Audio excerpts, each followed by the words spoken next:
On December the 11th, there was a card full of light welterweights, and two guys fought in Victor Ortiz, one of your old amateur foes, and Lamont Peterson. I mean, they were the sort of hors d'oeuvre before the main event. They're both quality, aren't they?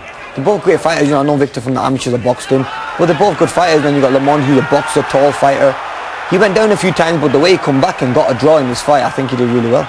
That's right. It was all Ortiz on top at the beginning, but Peterson suddenly, you know, he hung in there and he began to show his class, his skills. He was a very good amateur, wasn't he? Peterson was a good amateur. There's a few brothers who are good fighters. And I think what he realised is Ortiz's power can't knock him out. So that's when he got his confidence back and started boxing him with his long shots. And Ortiz, of course, is this sort of, you know, great character in the States, isn't he? Yeah. You know, the charmer as well. Yeah. I mean, you and him would be quite some match. That'd be a great fight for me. You know, at the end of the day, we're both young. It's a fight that everyone wants to see. And he's a tough Mexican fighter. He's got good support. He gets a lot of support as well. And I think it's a fight with two explosive styles, because he's another fighter who is explosive. Yeah, this was a draw. I think many of us at ringside thought Ortiz possibly nicked it. I mean, which one of those maybe would you like next, Peterson, Ortiz? Well, you know, I think Ortiz is a good name. I think that could be a good fight. But I think Golden Boy are probably looking at someone like Lamont Peterson. I think that'd be a good fight. I think I've got the style to knock him out. He's only been beaten once in this fight he drew against Victor Ortiz, so he's been up against some good operators. But after the last tough fight, I think a fight with someone like Lamont Peterson will be an ideal fight. Zab Judah as well was around the fight all week. I know, you know, former welterweight champion. Is he a name as well that might be? I saw Zab Judah at the weigh-in, but they recognise him because he's put on a lot of weight, and he come over, shook my hand, and I thought nothing of it. And then afterwards, I asked my friend Sajid, I go, was that Zab Judah? He says, yeah, that was Zab. No. I thought, oh man, was that Zab? I would have had a good chat with him because he messages me now and then. And what about you in between fights? Do you blow up? You know, I don't blow up. No, I think the most I've ever gone up to is 10 pounds. But I never look fat or anything. I never put on the weight. I like to keep in shape. You know, once you keep on that six-pack and everything, you want to keep that six-pack. Now that fight reminded me a little bit of the sort of Naz Kelly entrance to the American market. Yeah. But, you know, Naz was sort of built up here first. Do you feel you've got to come back to Britain now, really get that fan base behind you in 2011 before you go back again? Yeah, definitely. I think my next fight has to be in Britain. Get a lot of requests and a lot of fans saying, why don't you come back and fight over here? My last two fights were in America, and I think it's time now to get a big fight over here. And, you know, I know every fighter loves to go to Vegas and the Manly Bays and the Madison Square Gardens, but I think you can't forget your home fans, and I want to fight here next. How soon are we looking to see you in the ring again? I want to be back in the ring around April time. Maybe the first, second week of April I want to fight here. So that gives me enough time to have a break and then get into training camp and have a training, maybe 8 weeks of training.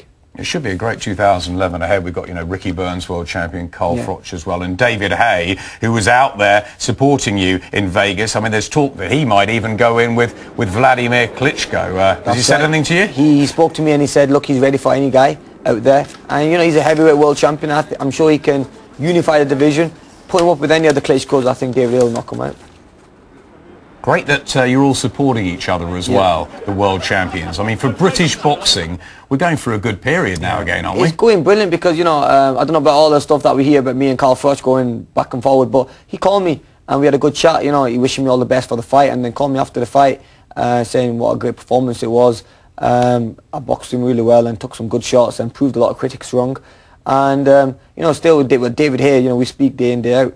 But, you know, it's good to see the world champions and other young fighters, you know, speak to each other, getting on with each other. And, you know, David told me afterwards he was living every punch for you. He was so at ringside. Yeah, absolutely. You know, I remember walking out there, walking out around 11, and I looked left and I saw David there, and he said, keep moving your head.